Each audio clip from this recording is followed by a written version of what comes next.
a importância de reconhecer o seu chamado. Falei, eu preciso reconhecer o meu chamado. Nós somos filhos. Filho tem direito à herança. Então nós precisamos entender, peraí, o chamado faz parte da minha vida. Reconhecer seu chamado manifestará em você a autoridade entregue por Deus. Quando eu reconheço meu chamado, Deus vai manifestar o que? A autoridade dele em mim. Porque eu vou fazer exatamente aquilo que está determinado para mim. Se eu tenho a chave de um carro, não adianta eu querer abrir o carro dos outros. Tem um carro que é para mim. Quando eu enfiar na fechadura, ela vai abrir. Quando eu apertar o botão, ela vai destravar. É alguma coisa muito pessoal, né? E assim fará de você, né? Deus fará de você uma autoridade espiritual. Amados, fala a verdade. Eu vejo os testemunhos, as pessoas contando testemunho. E aí roubaram, e aí oraram, e aí voltou o carro sem nenhum dano. E aí de repente havia uma promessa para a minha vida, né? E Deus falou para mim que eu não ia procurar televisão, mas a televisão ia me procurar. E quando ela contou isso, ela falou: o senhor lembra que o senhor falou? Eu falei: sinceramente não lembro muito, mas conta para mim. Ele falou: não, o senhor falou há tantos meses atrás assim, que eu não ia mais procurar televisão, mas a televisão ia me procurar. E ela escreveu lá: agora eu faço parte de um programa de televisão, e me procuraram, me chamaram, me deram lá um horário para trabalhar assim, assim, assim. Amados, não é gostoso isso? É bom ou não é? Quem gostaria de ver a bênção dele chegar nas mãos? Uau, é bom demais. Mas você sabe que Deus quer fazer isso com todos nós. Mas eu preciso entender o meu chamado e entrar na dimensão dele, na posição dele, porque é isso que ele quer fazer. Só que ele nunca vai dar para uma criança um carro para dirigir. Ele nunca vai dar um avião para alguém que nunca viu um manche de avião, né? Nunca pilotou aquele. Não vai dar certo, ele não vai conseguir. Então nós precisamos entender o chamado para que Deus possa confiar a cada um de nós aquilo que é promessa dele, aquilo que ele já tem preparado. A partir do nascimento de Jesus, nós recebemos uma palavra profética de grandes realizações. Jesus nasceu, e aí você sabe que tudo que aconteceu, mas lá em João 3,16, o final do versículo fala assim: para que todo aquele que nele crer tenha vida em abundância. Para que todo aquele que nele crer tenha vida em abundância. Dá a impressão que isso é só nosso, mas é para todo aquele que nele crer. E a pessoa vai crer se ninguém contar para ela? Se ninguém falar para ela? Como ela vai crer? De repente ela precisa de alguém que conte para ela. E se for você que vai contar para essa pessoa? E ela crê.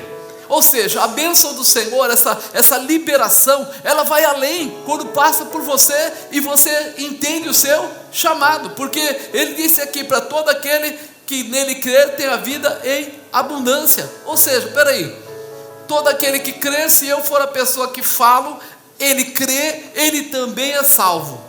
Foi o que foi falado aqui agora há pouco. Pedro tomou uma atitude, andou com Jesus, e a primeira ministração dele, ele creu, foi até lá e ministrou aquelas pessoas, e 3.000 pessoas receberam Jesus Cristo como Senhor. Ele creu, ele assumiu essa palavra, que poderia ter e dar a vida em abundância. Então ele teve e deu. E quando ele foi a segunda vez, ele ministra para 5.000, e novamente lá, aqueles 5.000 recebem a Jesus. Ele teve, ele creu, ou seja, ele sabia que aquele fazia parte do chamado dele, andar com Jesus, e ele distribuiu. E nós precisamos entender que o Senhor quer fazer coisas tremendas na nossa vida. Todas as pessoas têm esse direito, e muitas coisas não estão acontecendo. Eu até vi uma pessoa dizer: olha, esse negócio do Espírito Santo não é para agora, já passou. Eu vi outro dizendo, falando assim: esse negócio de dom de cura não existe mais. Dom de cura é um negócio do passado, é naquela época que os apóstolos, os profetas estavam aí. Você já viu alguém ser curado através de oração? Então você está quebrando o paradigma dessa pessoa, porque ele diz que não. Alguém aqui fala línguas? Olha, vocês estão estragando toda a propositura de uma pessoa, porque ele falou que isso é coisa do passado. A realidade é que tem gente que não crê, por isso não coloca em prática. Quem não crê e não coloca em prática, eu posso segurar a semente na minha mão. Enquanto ela estiver na minha mão, ela não vai gerar nada. Quando eu abrir a terra e colocar uma semente dentro da terra, diz que ela morre. Ela morre, mas ela dá fruto. Ela nasce e vira um pé de qualquer coisa lá, e ali vai gerar, né, os seus frutos. Então veja bem, enquanto eu não acreditar, está na minha mão. Quando eu acreditar, eu vou plantar, e quando eu plantar, vai gerar frutos. Foi isso que Pedro fez. Ele acreditou, por isso ele plantou, e ele tirou 3.000. Na segunda plantação dele, ele tirou logo 5.000. Quando você entende isso, você começa a entender que tem coisas que você poderia estar fazendo e não está fazendo. É normal. Nosso medo, nosso desânimo, nossas falhas. Quantas vezes você deixa de acreditar? Quantas vezes você... Mas eu veio uma palavra profética para que ia acontecer, ia fazer, mas demorou para acontecer, então eu desacreditei. E aí as pessoas ficam, vamos dizer assim, amolecidas, desanimadas, e eles não vão atrás, eles não querem ir atrás, porque ele acha que não vai acontecer mais. Ele acha que pode acontecer na vida da irmã, na vida da outra, na vida do outro, mas na dele não vai acontecer, porque ele se desanimou. Fala, ele se desanimou. Não quer dizer que Deus se desanimou. Não quer dizer que não vai acontecer. Quer dizer que quando você segura a semente na mão e não planta, ela não vai germinar. Enquanto você estiver desacreditando, você não vai abrir mão daquilo. Mas quando você soltar, aí sim a terra vai poder gerar. Aí sim as coisas vão poder acontecer. Então é muito importante que você tenha essa liberação no seu coração. Porque quando nós entendemos qual é o nosso chamado, as coisas começam a acontecer. Outro dia nós falamos sobre João Batista. E João Batista, ele tinha, né, um apelido, um cognome, a voz do que clama no deserto, né? A voz do que clama no deserto. Tem gente, alguns preletores falam, não, é porque ele andava muito no deserto e tal. Mas eu acredito que é mais que isso. Eu acredito que era no momento onde as coisas não estavam boas, as coisas estavam muito difíceis, não estavam acontecendo, era uma aflição tremenda, e aí aparece João para dizer que viria o Salvador, que viria Jesus. Lembra que foi falado para ele, antes de nascer, foi falado para a mãe dele, né? E se for em Isaías, você vai encontrar mais alguma. Olha, em Lucas 1,12 fala assim: Zacarias vendo, turbou-se, caiu em temor sobre ele, mas o anjo lhe disse: Zacarias, não temas, porque a tua oração foi ouvida, e Isabel, tua mulher, dará à luz a um filho, e lhe porás o nome de João, e terá prazer e alegria, e muitos se alegrarão no seu nascimento, porque será grande diante do Senhor, e não beberá vinho, nem bebida forte, será cheio do Espírito Santo, já desde o ventre de sua mãe, e converterá muito dos filhos de Israel ao Senhor seu Deus. E irá diante dele no espírito e a virtude de Elias, para converter os corações dos pais aos filhos, e os rebeldes à prudência dos justos, e com o fim de preparar ao Senhor um povo bem disposto. Ele nem era nascido, a palavra profética do que ele seria já estava lançada. Mas é interessante, você vê que aqui fala que Zacarias estava orando. Ou seja, tudo começa através da oração. Zacarias, a mulher dele não podia ter filhos, ela já era de idade avançada, ele era de idade avançada, mas ele estava orando. Ele estava acreditando que Deus ainda podia fazer coisas tremendas na terra, e ele estava disposto a ser uma das manifestações de Deus na terra, e ele clama ao Senhor, e Deus ouve e manda um anjo falar com ele lá dentro do Santo do Santíssimo, e dizer para ele que ele seria pai de um rapaz, de uma criança, que se tornaria o que? Aquele que iria na frente de Jesus, proclamando, declarando, seria uma voz que clamaria no deserto. Se você começar a pensar nisso, você vai ver quantas vezes você deixou de proclamar, de declarar, de pronunciar mesmo aquilo que Deus já colocou no seu coração. Tem horas que você está orando e você sente vontade de pedir por alguma coisa, de falar por alguém, de chamar a presença de Deus para a sua família, de falar: Senhor, muda isso, muda aquilo. Você fala: mas não adianta mais, eu não vou nem perder mais tempo com isso, eu vou parar com isso, porque eu estou velho, porque eu não tenho dinheiro, porque isso, porque aquilo. E você está perdendo a grande chance, a grande possibilidade de permitir que Deus faça um milagre através da sua vida. Você pode sim ser uma ferramenta de milagres. Você pode sim ter uma boca profética. Você pode sim entender que há um chamado para cada um de nós, e que no meio desse tropé todo, dessa vida bagunçada toda, Deus está procurando aqueles que queiram fazer parte desse time.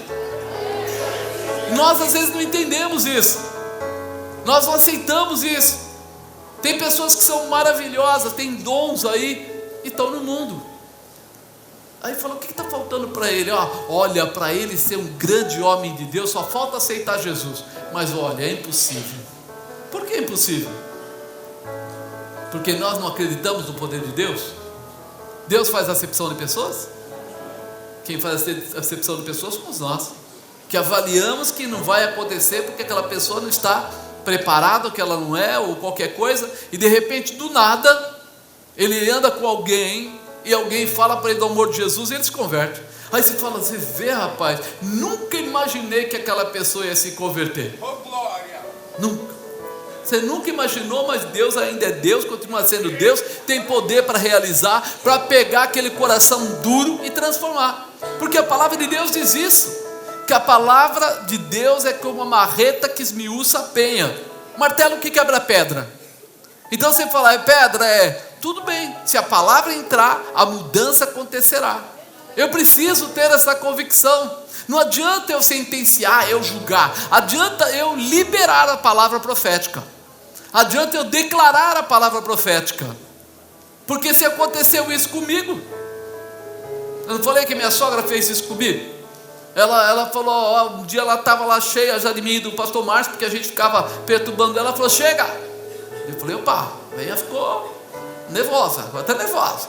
Ela falou: chega, agora eu vou declarar. Eu falei: o que será que ela... Eu pensei que ela já ia falar umas palavras pesadas. Ela falou assim: você vai ser meu pastor. E falou para o pastor Márcio: e você vai pastar a sacolinha. Agora eu determino. Eu não sei se tem gente que fala que praga de sogra, mas eu acho que foi mais que isso, foi a palavra profética. Ela liberou a palavra profética, irmãos.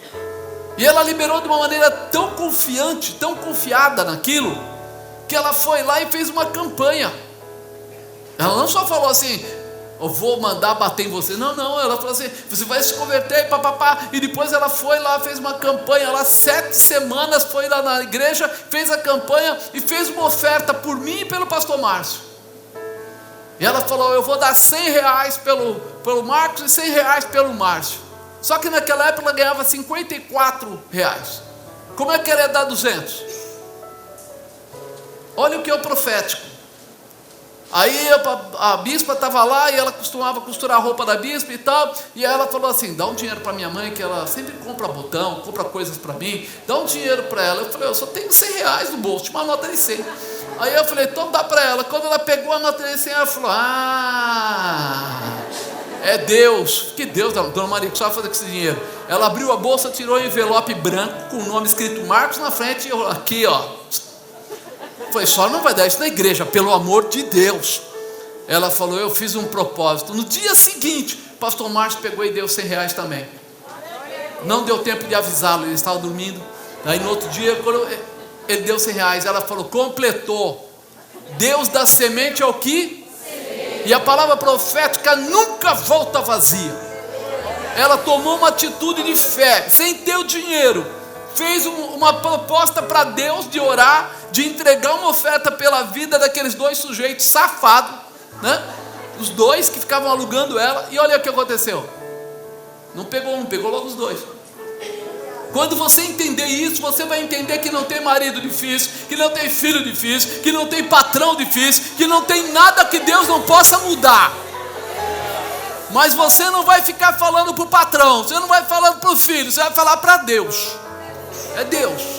Você vai tranquilamente como se tudo estivesse bem. Ela me recebia na casa dela, todo domingo eu ia lá de manhã para comer, e ainda comia e ficava provocando ela, e ela continuava me recebendo. Acho que ela falava assim: põe o pé mais para dentro um pouquinho, filho, põe, você ainda vai tomar um tombo. E eu achava que eu era sábio. Experimenta, meu irmão, começar a orar pelo que você quer, não de vez em quando, nem de qualquer jeito, com propósito, folhinha na mão, escreve tudo e fala: Senhor, está aqui, não esqueci de nada não, vai ser assim, vai ser assim, vai ser assim, vai ser assim, vai ser assim. E você vai ver o que Deus vai fazer. Você vai ver, não muda não. Dia seguinte é a mesma coisa, no outro dia, mas Deus já sabe, Ele já sabe, mas Ele quer saber se você sabe. Se você não vai mudar de manhã para de tarde, de noite para de dia, se você não vai começar: não, hoje eu não quero mais, eu quero sim, eu vou, eu não vou, eu estou, mas não estou, eu ia, mas não ia. Peraí, Ele já sabe, mas será que nós conseguimos saber? Nós temos essa convicção? Porque, amado, poder de Deus é aquele que abriu o mar, poder de Deus é aquele que abriu o Jordão, poder de Deus é aquele que curou, aquele que liberou, aquele que... poder de Deus é absoluto. Então está faltando nós usarmos esse poder. Se você não acreditar, não vai acontecer. Então aqui nós vemos que João, antes de nascer, já teve uma palavra profética na direção dele. Você tem profetizado na vida do seu filho, seu neto? Tem profetizado? Ou você fala assim: não, ele é bonzinho, deixa ele lá. Amado, a Bíblia diz que aquele que não receber a Jesus como seu único e suficiente Salvador não entrará no reino dos céus. Não fala que o bonzinho vai entrar, não fala que o coitadinho vai entrar, não fala que o pobrezinho vai entrar, ele fala aquele que receber. Então eu levo a Bíblia a sério ou não levo? Então não perca tempo de ficar na igreja se você não acredita. João aceita o chamado de Deus para a sua vida e se dispõe a realizar o que lhe estava proposto. Olha o que acontece em Mateus 3. Naqueles dias apareceu João Batista pregando no deserto da Judeia, dizendo: arrependei-vos, porque é chegado o reino dos céus, porque este é anunciado pelo profeta Isaías, que disse: vós que clamam no deserto, preparai o caminho do Senhor, endireitai as suas veredas. E este João tinha as suas vestes de pelos de camelos e um cinto de couro em torno dos seus lombos, e alimentava-se de gafanhotos e mel silvestre. Então ia ter com ele Jerusalém e toda a Judeia e todas as províncias adjacentes ao Jordão, e eram por ele batizados no rio Jordão, confessando os seus pecados. Eles não iam lá e só se batizavam, eles confessavam os seus pecados. Aquela palavra que nós falamos ainda agora há pouco, né, de João 3,16, fala assim que vida e vida em abundância. João entendeu que essa vida não era só para ele. Ainda não tinha sido denunciada, declarada esse versículo, mas ele já entendia que o que ele estava recebendo, a autoridade que ele estava recebendo, não era só para ele, era para as demais pessoas, para todo mundo que encontrasse com ele. Por isso ele ia passando, as pessoas iam chegando e ele ia dizendo: arrependei-vos.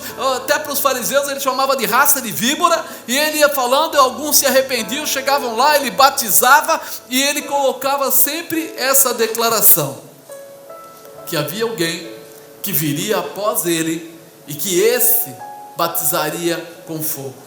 Esse é o que faria toda a diferença, porque ele estava liberando o entendimento das pessoas, para que as pessoas recebessem a salvação. Ele não era a salvação, mas ele estava ali clareando, iluminando o caminho para que as pessoas enxergassem o Messias e tivessem a salvação. Por isso ele estava batizando eles, colocando para eles o arrependimento, porque o próximo passo seria reconhecer o Salvador. Ele não voltou atrás, e ele estabeleceu de uma forma especial o trabalho dele. Ele era respeitado por reis, respeitado pelas pessoas. Por quê? Porque ele entendeu qual era o chamado dele. Então Deus pode colocar esse poder, essa manifestação sobre ele. Se você entender qual é o seu chamado, Deus vai poder colocar a manifestação do poder dele sobre a sua vida. Se você entender qual é o seu chamado, o que é que você pode fazer, como você está disponível para fazer coisas tremendas. Porque tem horas que as pessoas pensam: então eu vou ter que fazer tudo. Não, irmão. Você não tem que fazer tudo, mas você tem que ser pelo menos alguém que é salvo e deseja salvar. Alguém que reconhece que a sua vida pertence a Deus, através de Jesus Cristo, e que vai ter o desejo de compartilhar este amor, essa misericórdia com as outras pessoas. Não vai ter medo, vergonha, dúvida, mas vai ter convicção que o Senhor é o teu pastor e que nada te faltará. Ele vai fazer a diferença por você. E tem uma outra pessoa, também um outro discípulo, Paulo, que ficou conhecido como aquele que fundou o maior número de igrejas, né? Na época Paulo, você sabe quem era Paulo? Ele era Saulo. Ele era um soldado romano, servia aos judeus, tinha dupla nacionalidade, falava línguas, e tinha uma porção de coisas aí, nobre. Porém, ele ainda não tinha entendido quem ele era, qual era o chamado dele. O dia que ele deparou com Jesus, e ele entendeu qual era o chamado dele, ele mudou tudo. Ele mudou tudo. Chega, não estou aqui para perseguir cristão, eu estou aqui para salvar cristãos. Eu não estou aqui simplesmente para dizer que as coisas vão ficar do jeito que estão. Ele começou a ser usado e ousado no que fazia, né? Apesar de ser conhecido como alguém austero, determinado, fiel, realizador dos projetos dos judeus, quando Paulo conheceu Jesus, ele reconheceu o seu chamado. Aquela hora, puxa, mas dentro daquilo que ele acreditava, ele estava certo? Ele estava fazendo o melhor que ele podia naquilo que ele acreditava. Por isso ele matava cristãos, porque ele acreditava que era uma seita, que ia contra Deus. Mas o dia que ele entendeu quem ele era, ele mudou toda a história. Ele falou: peraí, eu estou no caminho errado. Verdadeiramente Jesus é o Filho de Deus que veio a essa terra em carne e sangue, é aquele que veio para nos salvar, deu a vida dele na cruz para tirar o pecado sobre nós. Eu preciso mudar isso. Quantos vêm à igreja, mas não entendem quem é Jesus? Quantos vêm à igreja, mas não entendem quem eles são nas mãos de Jesus? Por isso que volta para o pecado. Por isso que um dia está lá em cima, outro dia está lá embaixo, lá em cima, lá embaixo, lá em cima, lá embaixo, porque ele não conseguiu entender quem ele é. E quando você não entende quem você é que nem sair para ir a algum lugar sem ter o caminho para se fazer. Você não sabe, você vai mais ou menos. E uma hora você entrar numa rua que ela está reformando, você se perde, dá volta, dá outra volta, porque você não está com o Waze na mão, você não está com um GPS na mão, então você fica dando voltas à toa. Mas quando você sabe o caminho, você não pensa duas vezes, você vai na direção certa, você objetiva, você sabe muito bem que se aquela rua estiver fechada, você entra primeira direita, primeira esquerda, sai de novo nela e vai embora. Você tem noção de como fazer. Nós precisamos estar abertos a entender quem é o Deus da nossa vida. Paulo, ele perseguia cristãos, tinha toda aquela visão, mas ele entendeu que agora era hora dele salvar cristãos. Ele tirava a vida, agora era hora dele dar a vida dele para aqueles cristãos. Nós, muitas vezes, quando temos que fazer alguma coisa, a gente já tem dificuldade.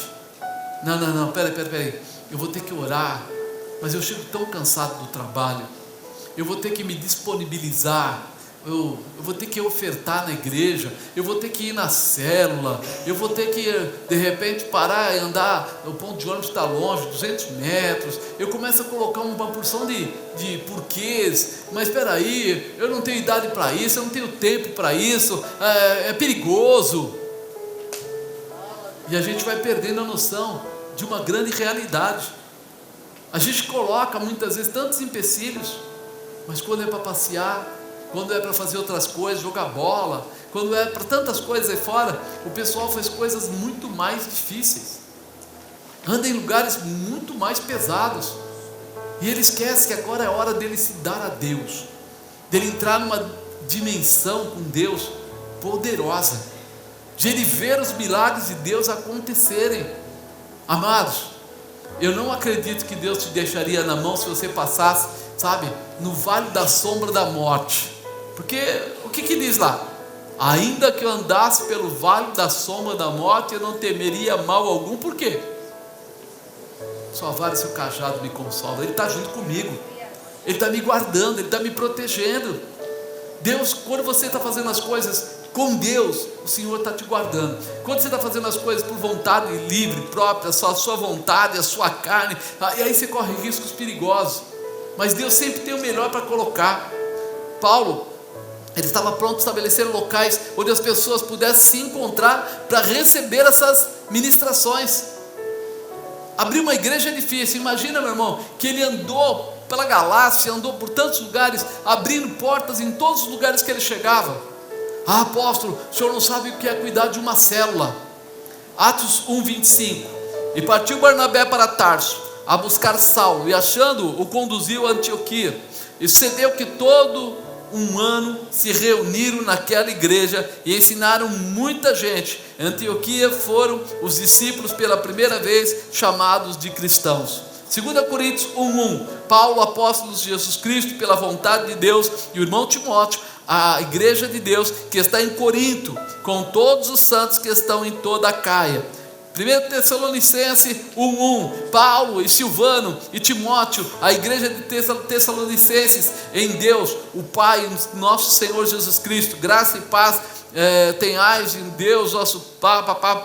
1 Coríntios 16:19. As igrejas da Ásia vos saúdam-nos afetuosamente no Senhor Áquila, Priscila, com a igreja que está em sua casa. Atos 15:41. E passou pela Síria, e passou pela Cilícia, e confirmando as igrejas. Romanos 16:1. Recomendo-vos, pois, Febe, nossa irmã, a qual serve na igreja que está em Cencreia.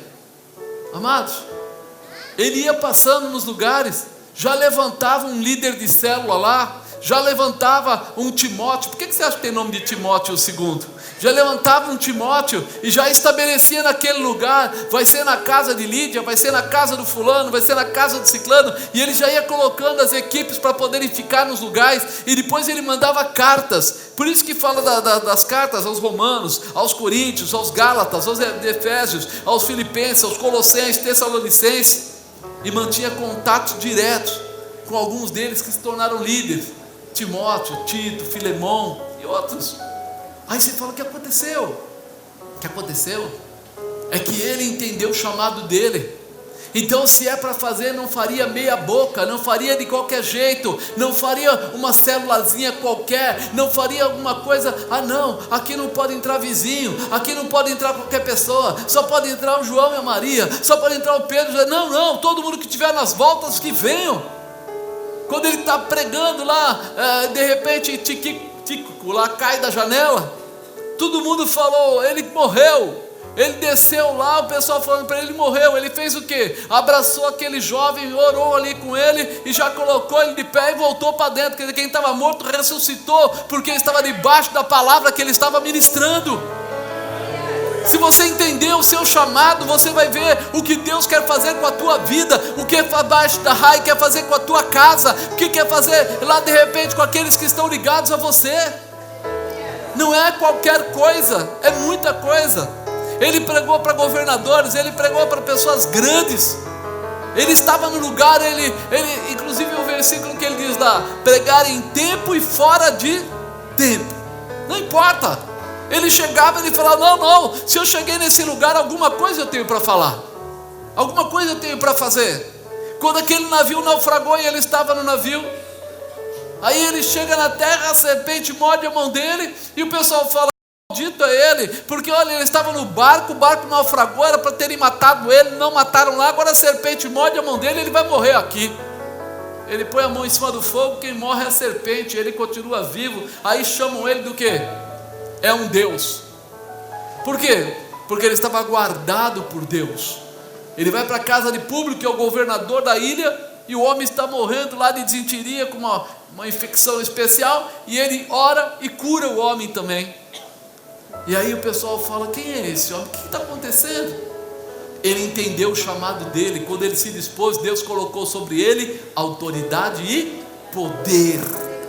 A tua casa será restaurada, a tua família será abençoada, os teus filhos serão abençoados, o teu trabalho será reconhecido quando você entender o seu chamado. Quando você entender o seu chamado, você vai fazer: então vou ter que me matar. Não, irmão, não vai ter que se matar não, mas você vai fazer naturalmente, vai fazer tranquilamente, porque aonde você estiver, você vai falar da parte de Deus. Está no trabalho? Fala da parte de Deus. Está conversando com os colegas da escola? Fala da parte de Deus. Está andando por aí? Fala da parte de Deus, só isso. Você vai mostrar que que reconhece o poder de Deus sobre a sua vida. É só isso.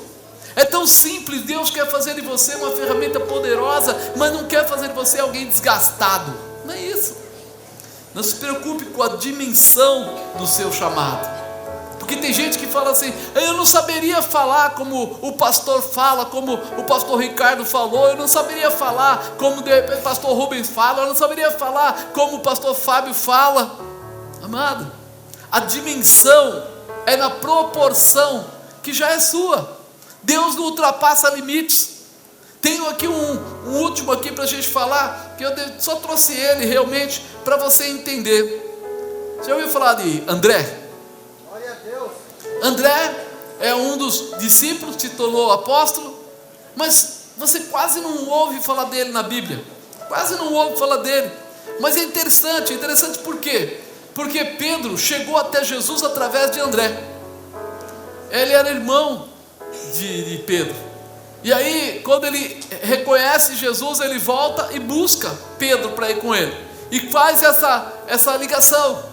Pedro se tornou, pode-se dizer, um dos discípulos mais queridos de Jesus. Aquele que estava ali afeito a ele. Mas quem trouxe ele foi André. Não foi Pedro que veio sozinho. Olha o que fala aqui em João 1,40. E era André, irmão de Simão Pedro, um dos dois que ouviram aquilo de João e haviam seguido.